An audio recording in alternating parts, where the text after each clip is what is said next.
من الشيطان الرجيم بسم الله الرحمن الرحيم وقضى ربك ألا تعبدوا إلا إياه وبالوالدين إحسانا وقال النبي صلى الله عليه وسلم ইলজামহা ফাইন্নাল জান্নাতা তাহতা রিজলাইহা। আলহামদুলিল্লাহ, আমরা যার ওয়াজ শোনার জন্য অধীর আগ্রহে অপেক্ষমান আল্লাহ হযরত মাওলানা ফরহাদউদ্দিন আইয়ুবী সাহেব দামাত বারকাতুহুম হযরত আমাদের মাঝে উপস্থিত, হয়তো 5-7 মিনিটের ভিতরে স্টেজে চলে আসবেন। হুজুর আসার আগে আপনাদের উদ্দেশ্যে 2-4 মিনিট কথা বলবো, ইনশাল্লাহ আমরা কেউ উঠাউঠি না করি। আজকে যার উদ্দেশ্য করে আমাদের এই মাহফিল, আল্লাহ হযরত মাওলানা আলী আকবর খান সাহেব রহমতুল্লাহি আলাইহি হযরত আমাদের মাঝে খুব সুপরিচিত ছিলেন। আমরা করিমগঞ্জের সন্তান, আমরা হুজুরের নাতি ছাত্র। করিমগঞ্জ সুবহানিয়া কামিল মাদ্রাসায় দীর্ঘদিন খেদমত করেছেন, করিমগঞ্জ বড় মসজিদে দীর্ঘদিন খতিবের দায়িত্ব পালন করেছেন, যেখানে বর্তমানে আমি দায়িত্ব পালন করছি। তো সেই জায়গা থেকে আসা যে হুজুরের দায়িত্ব যেহেতু পালন করছি, হুজুরের বাড়িটা দেখা, আপনাদের সাথে একটু সাক্ষাৎ। তো যার মাধ্যমে আমি আসা, উনি বলেছিলেন একটা বিষয়, যে এই বিষয়ের উপর 2-4টা কথা বলার জন্য একটু ধৈর্য ধরলে ইনশাল্লাহ আমাদের আগে যারা কথা বলতেছিলেন আলহামদুলিল্লাহ যথেষ্ট তিলাওয়াতের মাধ্যমে, হামদনাদের মাধ্যমে, জোরালো কণ্ঠের মাধ্যমে, সুললিত কণ্ঠে আমাদেরকে আলোচনা শোনাচ্ছিলেন। আমরা শুনে মুগ্ধ হচ্ছিলাম। আমি এখন হয়তো ভাঙ্গাচোরা 2-1টা কথা বলবো ইনশাল্লাহ। আপনাদের সামনে যে আয়াতে কারিমা তেলাওয়াত করেছি 15 নম্বর পারায় 3 নম্বর পৃষ্ঠা সূরা বানী ইসরাঈলের 23 নম্বর আয়াত। উক্ত আয়াতে আল্লাহ বলেন, ওয়াকাদা রাব্বুকা আল্লা তা'বুদু ইল্লা ইয়্যাহু ওয়া বিল ওয়ালিদাইনি ইহসানা। আল্লাহ বললেন, হে নবী, আপনার রব মানব জাতির ব্যাপারে 2টো চূড়ান্ত সিদ্ধান্ত জানিয়ে দিয়েছেন। 1 নাম্বার চূড়ান্ত সিদ্ধান্ত হলো, আল্লাহ বললেন আল্লাহ ছাড়া আর কারো প্রতি কারো ইবাদত করা যাবে না। বলেন তো 1 নাম্বার চূড়ান্ত সিদ্ধান্ত কি? আল্লাহ ছাড়া কারো ইবাদত করা যাবে না। 2 নাম্বার চূড়ান্ত সিদ্ধান্ত আল্লাহ বললেন ওয়াবিল ওয়ালিদাইনি ইহসানা, বাবা মার প্রতি সদাচরণ করতে হবে। এটাও আল্লাহ পাকের চূড়ান্ত সিদ্ধান্ত। عن عبد الله بن مسعود رضي الله تعالى عنه قال سألت النبي صلى الله عليه وسلم أي العمل أحب إلى الله। এক সাহাবী আব্দুল্লাহ ইবনে মাসউদ নবীজিকে জিজ্ঞাসা করলেন, আল্লাহ নবী, আল্লাহর কাছে পছন্দনীয় আমল কোনটি আমাকে বলেন। قال رسول الله صلى الله عليه وسلم الصلاة على وقتها। নবীজি বললেন আল্লাহর কাছে পছন্দনীয় আমল হলো সময় মতো নামাজগুলো আদায় করা। সাহাবী বললেন কুলতু সুম্মা আইয়ুন, আমি জিজ্ঞাসা করলাম আল্লাহর নবী, এরপরে রবের কাছে সবচেয়ে ভালো আমল কোনটি? ক্বালা রাসূলুল্লাহ সাল্লাল্লাহু আলাইহি ওয়াসাল্লাম বিররুল ওয়ালিদাইন। এরপরে নবীজি বললেন আল্লাহর কাছে সবচেয়ে ভালো কাজ হলো বাবা আমার সাথে ভালো আচরণ করা। সাহাবী বললেন, আমি আবার জিজ্ঞাসা করলাম আল্লাহর নবী, এরপরে রবের কাছে ভালো কাজ কোনটি? রাসূল বললেন আল জিহাদু ফি সাবিলিল্লাহ। এরপরে রবের কাছে সবচেয়ে ভালো কাজ হলো আল্লাহর রাস্তায় জিহাদ করা। তার মানে আল্লাহর ইবাদত নামাজের পরেই সবচেয়ে ভালো কাজ হলো বাবা মার খিদমত। আবার আবু হুরায়রা রাদিয়াল্লাহু তাআলা আনহু থেকে বর্ণিত আব্দুল্লাহ ইবনে আমর ইবনুল আস একই হাদিস বর্ণনা করেছেন। আকবালা রাজুলুন ইলা নাবিয়্যিল্লাহি সাল্লাল্লাহু আলাইহি ওয়াসাল্লাম ফাকাল। এক ব্যক্তি নবীজির কাছে এসে জিজ্ঞাসা করলেন, ইয়া রাসূলুল্লাহ উবাইউকা আলাল জিহাদি ওয়াল হিজরা। ইয়া রাসূলুল্লাহ, আপনার কাছে হাত রেখে আমি জিহাদের জন্য, হিজরতের জন্য বায়াত গ্রহণ করতে চাই। ক্বালা রাসূলুল্লাহি সাল্লাল্লাহু আলাইহি ওয়াসাল্লাম হাল্লাকা মিন ওয়ালিদাইকা আহাদুন হাইয়ুন। তোমার বাবা আমার 2 জনের কেউ কি জীবিত আছে নাকি? সাহাবী বললেন, নাআম, আমার বাবা মা উভয়জনই জীবিত আছে। ক্বালা রাসূলুল্লাহি সাল্লাল্লাহু আলাইহি ওয়াসাল্লাম ফারজি ইলা ওয়ালিদাইকা ফাহসিন সুহবাতাহুমা। নবীজি বললেন বাবা মার কাছে ফিরে যাও, তাদের সেবা যত্ন করো, আল্লাহ পাক জিহাদের সওয়াব তাদের খেদমতের মধ্যেই দিয়ে দিবেন। আবার বুখারী শরীফের 3004 নম্বর হাদিস, যা রাজুলুন ইলা নবিয়্যিল্লাহি সাল্লাল্লাহু আলাইহি ওয়াসাল্লাম ফাস্তাযানাহু ফিল জিহাদ। নবীজির কাছে এসে এক সাহাবী জিহাদের অনুমতি চাইলেন। নবীজি জিজ্ঞাসা করলেন বাবা মার কেউ জীবিত আছে কিনা? লোকটা বলল উভয়জনই জীবিত আছে।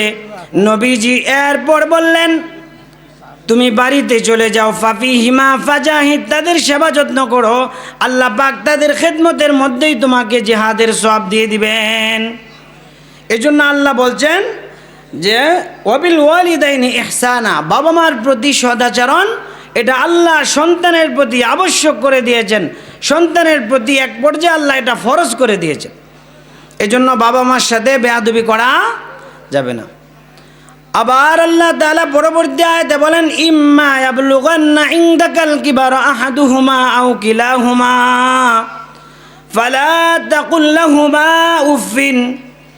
যদি তোমাদের কারো বাবা অথবা মা অথবা বাবা মা উভয় যদি তোমাদের কাছে বার্ধক্য অবস্থায় উপনীত হয়, খবরদার খবরদার বাবা মাকে বিরক্তি প্রকাশ করে কখনো উফ শব্দটাও বলতে পারবা না।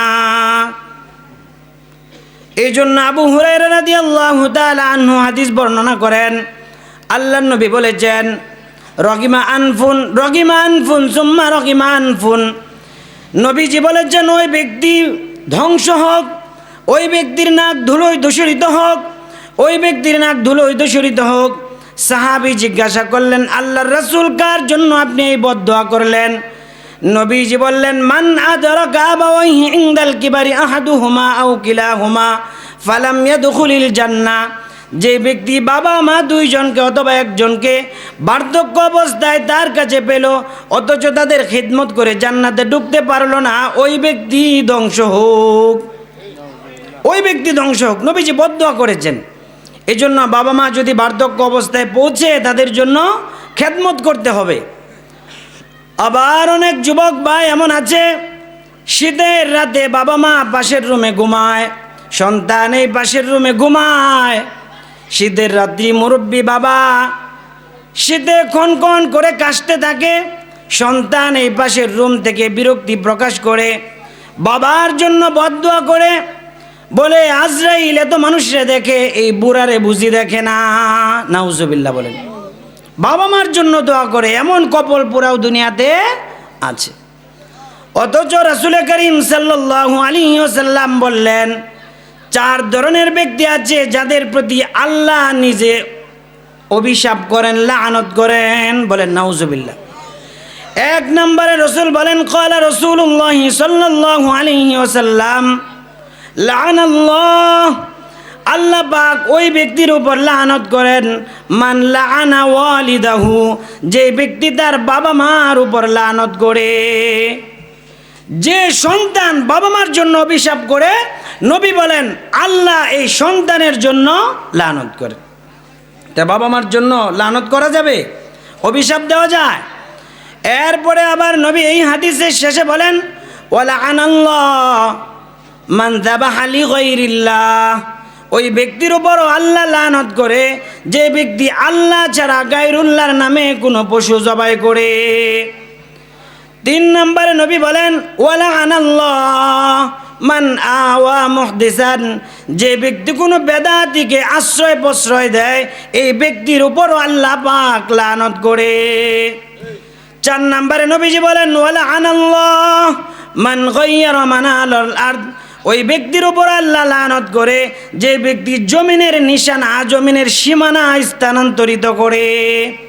সীমানা ছিল এক জায়গায়, রাত্রের আধারে অথবা ক্ষমতার বলে খুঁটি এদিক সেদিক করে এ আল্লাহ তাদের উপর কি করেন বলেন? লানত করেন। এই জন্য 1 নম্বর যার উপর আল্লাহ লানত করে সেটা হলো বাবা মার উপর যে লানত করে। আবার হাদিসের মধ্যে আল্লাহ নবী সাল্লাল্লাহু আলাইহি ওয়াসাল্লাম বলেন 3 ব্যক্তির দোয়াও আল্লাহ কবুল করেন, 3 ব্যক্তির বদদোয়াও আল্লাহ কবুল করেন। নবীজি বলেছেন দাওয়াতুন মুস্তাজাবাতুন, 3টি দোয়া আল্লাহ পাক সাথে সাথে কবুল করে নেন। লা শাক্কা ফিহিন্না, এগুলোর মধ্যে কোনো সন্দেহ নাই।